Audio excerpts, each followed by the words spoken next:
இந்த நிகழ்ச்சிக்கு பின் இப்ராஹிம் அலைஹிஸ்ஸலாத்து வஸ்ஸலாம் தங்களின் வசிப்பிடமான பலஸ்தீனத்திற்கு திரும்பினார்கள். அங்கு ஹாஜரின் மூலமாக இஸ்மாயில் என்ற மேன்மைக்குரிய ஒரு மகனை அல்லாஹ் இப்ராஹிம் அலைஹிஸ்ஸலாத்து வஸ்ஸலாம் அவர்களுக்கு வழங்கினான்.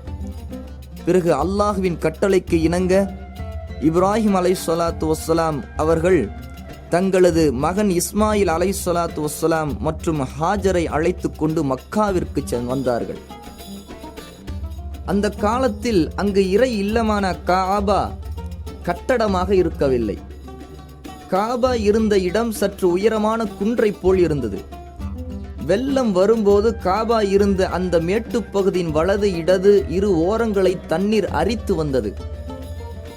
காபத்துல்லாவின் அருகிலிருந்த ஓர் அடர்த்தியான மரநிழலில் அந்த இருவரையும் அமர வைத்து சிறிது பேரித்தங்கனிகள் இருந்த ஒரு பையையும் தண்ணீர் உள்ள ஒரு துருத்தியையும் அந்த இருவருக்காக வழங்கிவிட்டு இப்ராஹிம் அலைஹிஸ்ஸலாத்து வஸ்ஸலாம் பலஸ்தீனம் திரும்பினார்கள்.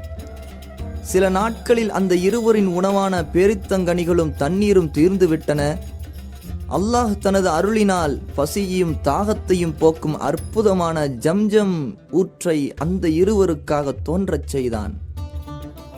இந்த காலத்தில் 2வது ஜுர்ஹும் என்ற யமன் கோத்திரத்தினர் மக்கா வழியே வரும்போது தண்ணீர் இருப்பதை பார்த்து அங்கு வசிக்க விரும்பி அன்னை ஹாஜரிடம் அனுமதி பெற்று தங்கினார்கள். சில வரலாற்று ஆசிரியர்கள் இந்த 2வது ஜுர்ஹும் வம்சத்தினர் முன்பிருந்தே மக்காவை சுற்றியுள்ள பள்ளத்தாக்குகளில் வசித்து வந்தனர் என்றும், மக்காவில் அன்னை ஹாஜர் குடியேறி ஜம்ஜம் கிணறு தோன்றியவுடன் தாங்கள் வசித்து வந்த பள்ளத்தாக்குகளை விட்டு வெளியேறி மக்காவில் குடியேறினர் என்றும் கூறுகிறார்கள்.